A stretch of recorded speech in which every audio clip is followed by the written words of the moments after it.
Cheers, mate. What were you in Australia? Yeah, well, Cheers, Mike. Cheers, mate. Yeah. Australia, New Zealand, who knows the difference? I don't.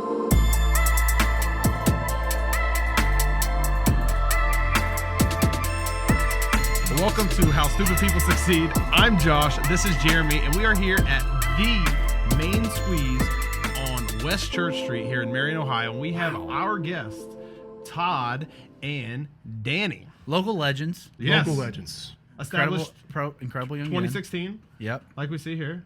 There it is. Yeah, there we are. Thank you guys so much for coming over to us. Like this is awesome. Absolutely. You make us free location stuff, Yeah. and we just show Yeah, up. yeah. It's amazing. Seriously, this You're welcome coffee for your is coffee. This coffee is Yeah. amazing. Hope We your love coffee it. and I'm glad you Fantastic. guys are enjoying it. So we're going to cut to the chase. Here's the challenge. So it's all about how stupid people succeed.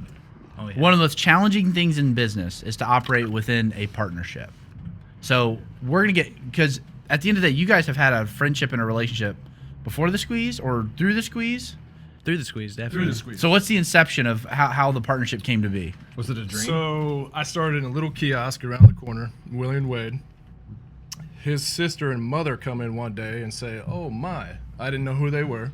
Because they saw how beautiful you are. Yeah, they looked at me like, They came and say, "Oh my, "Oh my, Danny would And like then you." Todd's like, "Oh, huffing, puffing, blow your house down." I don't know. Where are you going with that? No, it's just Okay. I had 4 juices and 4 smoothies on the menu, and they came in and got a drink, and they said something about, "Oh, my brother Danny would love this place." And literally the next day, he comes walking in about noontime, and just walks When he in. wakes up. Yeah, he just rolled out of bed. Just rolled out of No, bed. he just got Early off the job. morning, Just early got done morning. working. Just got done Maybe. working.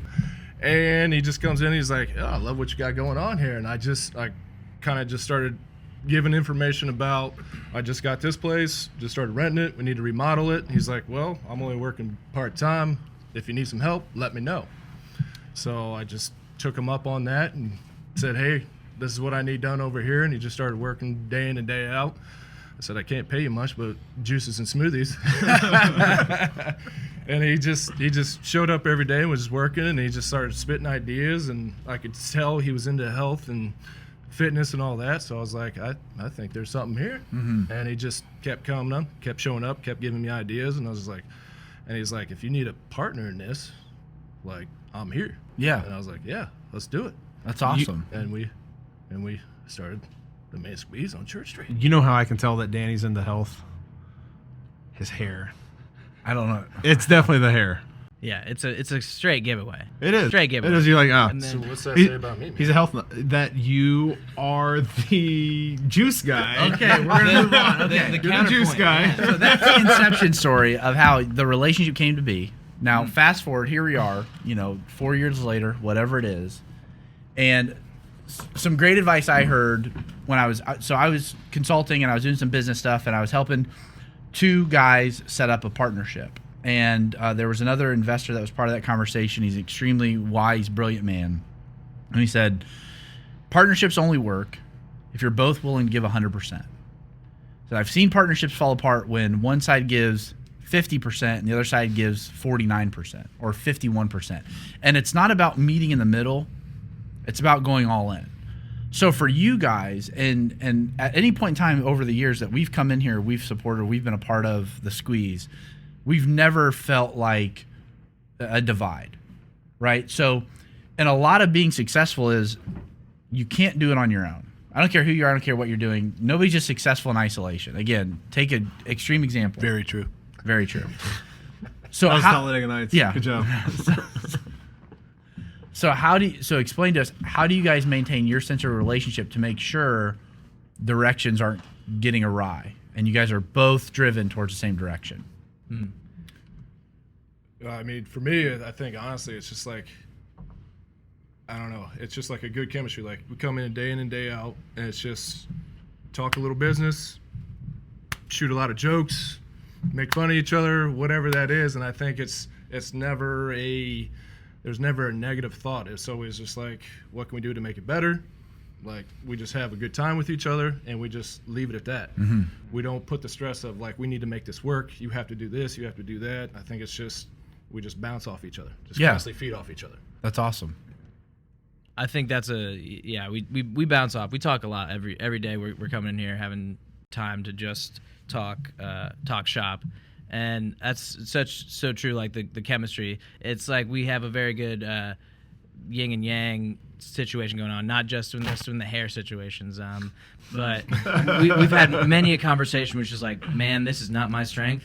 This is something that I think that you're much more suited for. Yeah. Playing, I think similar to like your guys' stuff. Like there's Josh, I think me and you might associate more. Like we're very easygoing. Like we're never gonna say boo to nobody and or anybody, and we're gonna have these very light conversations with people. Where I let Todd handle a lot of the rough conversations we're gonna have, and he he's. I'm not sure he enjoys that. It's like looking in the mirror. It's like looking in the mirror. That sounds like a total. A little bit. Todd's always happier on those days.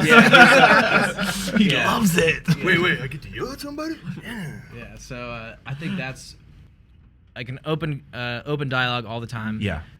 Coming with each other at that in that honesty thing that you're talking about, and huge fan of the show, by the way. If I can take a Thank you. segue Thanks. here. Awesome. Enjoy it. You guys are funny, enlightening, relatable, and I think everybody needs to watch this. And I find Especially it this very episode. relatable. Yeah, This one, especially this very episode. enjoyable. Yeah. Share, comment, Main Squeeze. like, YouTube, Spotify, Apple soon. Yeah. Okay, yeah. I'll get my plugs. Thank in you. Thank you. Eventually, dude. Thank With you. the main So let me Squeeze. ask you this. So both of you have significant last names for Marion, Ohio. So within a small community, I can say your last name, and a huge part of the population recognize it. So in being successful and kind of carving out your own passions and what you're doing, right? It's very different than the previous generation or probably what anybody ever assumed. Help us understand how you walk through, here's how I discover something I'm passionate about that I want to dedicate my life to, and not just necessarily it's, somebody else's footsteps or it's somebody else's thing. It's a great question. Yeah. That's a really good question. Thank you. That's deep. Very too deep. Yeah.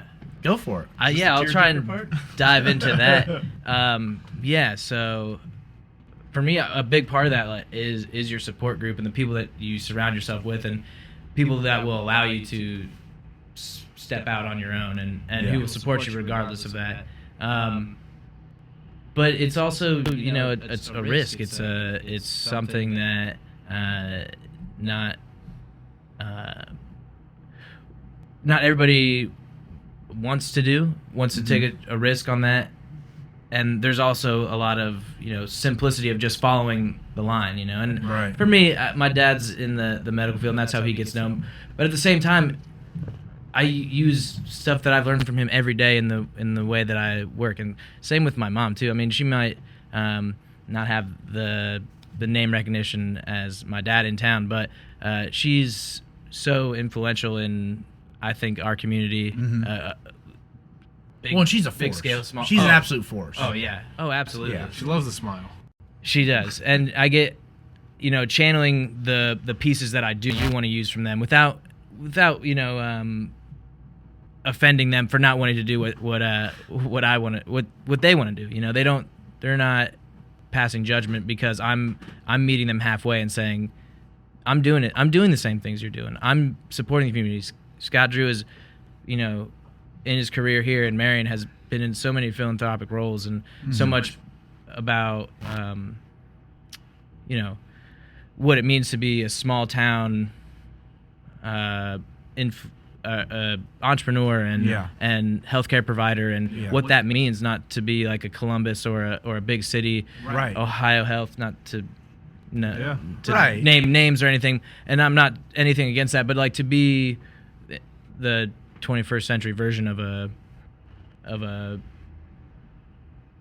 physician in a small town. Like it's not just taking care of patients, it's about being part of the community. So not offending those, like when you don't follow their footsteps, you're not necessarily not doing anything that they've done, or that you're not totally disregarding all the work they put or the types of work that they do. Well, I think for me, when I was growing up, we didn't come from like this immense amount of means where I felt like I could miss the mark. So I had a lot of pressure growing up in the sense of everything has to be right. And I think it still kind of carries with me today, where I'll I'll overthink a situation because I don't feel like I have the allowance to mess up. And when I look at my kids and I look at their talent level, as a father, it would do me so good to know I can do nothing but just encourage them and identifying what they're passionate about and then go for it. Because again, we're all raised a little bit different or raised in our scenario. I personally, and this wasn't anything even my parents even really put pressure. It was just something within me that I felt like I had all this pressure to perform and be successful. And then when I look at my kids, it's like I just want them to find out what they're passionate about and then pursue it. So, Todd, for you, what does that look like for you? For me, this was just kind of like a passion that grew out of the blue because, like, growing up, I was just conditioned to believe, like, get a 9-to-5, get a good job, save, do this, do that. And you had that before you jumped into this. Yes. So a complete 180 in where I I'm was going. I was in a construction business for 12 years, plant manager in charge of like 27 guys, and and I believe like that was the path I had to take to be successful in life. But honestly, over that 12 years, towards the end of that 12 years, like it started feeling like more like this isn't what I want to do. This is not me. This isn't who I am. And like to kind of like jump out and be an entrepreneur, that was a huge risk, a huge step. Like almost like whatever you're gonna do, like don't do it because it's gonna fail. Like it was not known in my family to do something like that. So when I did this, it was a huge risk, and I gave up a lot of incentives, good pay, comfort, to be uncomfortable, to live in the kind of like the shallows of making money and stuff like that. But honestly, I wouldn't trade it for the world. Yeah. Like that conditioning, that belief was not mine. It was just kind of like laid onto me as a child and into my high school and college years and stuff like that. And just becoming an entrepreneur just like opened my eyes up to a lot of different things I don't know. It was just, it's been a process these last 4 years of being an entrepreneur, and it's nothing but a learning experience, and I wouldn't trade that for whatever pay for a year, incentives, health benefits, any of that. I wouldn't trade any of that. Yeah. Because this is like freedom. This is us being able to just communicate, hey, we can do this. We have an idea, let's spit it off each other, and then let's create it. Like we have that freedom. We don't have to go to anybody for that. And I wouldn't trade that for the world. That's awesome. Yeah, for sure. Well, you're looking at me deeply, man. Yeah, Josh. I like it. Josh is, I'm excited. You touched his heart, bro. Yeah? Is this a tear moment? I'm excited. You touched his heart. I've been crying all day, so It's on you, boss. it's not on me. Holy. Do we get to throw questions to you? You can. Is that what it You is? get one. Okay, so this is Each, one thing man. that I think that you're going around. You've disclosed locations. Marion, we're here downtown. Yep. We're hitting in all it. these spots. How do you?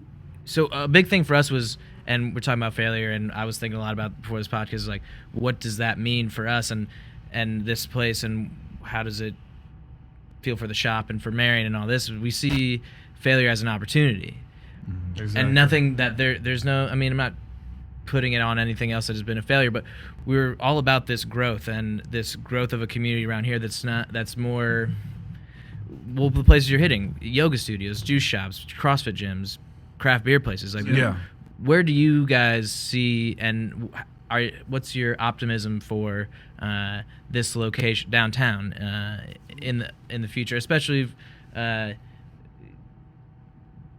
when it comes to success? Like what's the biggest? Well, maybe what's the biggest thing? Like the biggest takeaway that would make it more successful? You're the real estate we'd like to professional. hear. It's on you, bro.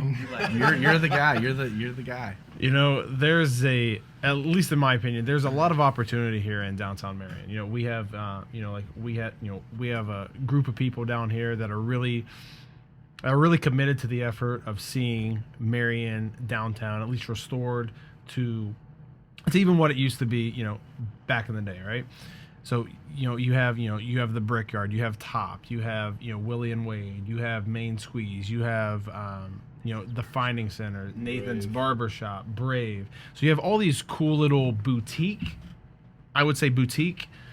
shops, which I think is awesome. But, one thing that I would love to see down here is, I mean, all about the Marion Made, but if there's a big national brand that's downtown that's going to generate a little more traffic, and that will open up the eyes to a lot of the things that are here downtown. And so, but like, obviously there can always be more people. There can always be more people downtown Marion. So we're here on Church Street, which is 309 going east, right? East. Yeah, west, east. Yes, got it. But and you get a fair amount of traffic, yes. But how many of those people actually have the opportunity and the willingness to stop by? Because a lot of the people, they don't even know that this is here. So like I've had in the last couple of weeks I've had a couple closings here, right? And two of those people, they had no idea this place was even here. Yeah. And like I've been fortunate enough that obviously buy them a smoothie or a juice or whatever they want. And it's just cool to kind of open up the eyes of people and show them like what is really here. But I think if we had that one big national brand down here, downtown, a hotel or something like that, Agreed. there would be a lot more traffic. And one thing that I would love to see is so like your hours are what typically? So you close at what, 5? 6. No, Six? close at Monday 6. through Thursday at 6, Fridays at 4. And And then open Saturday. yeah, but like one of the things that kind of hurts me is just like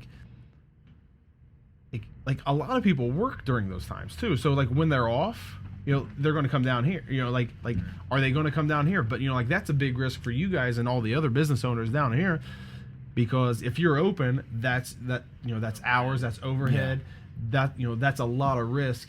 And if we can't get that because we don't have the traffic down here in downtown, it makes it kind of stifles the growth just a little bit, if that makes sense. Of course, I mean, I'm sure you guys understand that. But I think that weekend crowd, those people who want to come here during the week and stay for a Saturday, stay for a Sunday, I think that's coming. I truly believe downtown Marion is going to be a destination That's to awesome. come to. And, That's awesome. well, what's beautiful is like what you guys are doing is like we're all 40 and under. Yeah.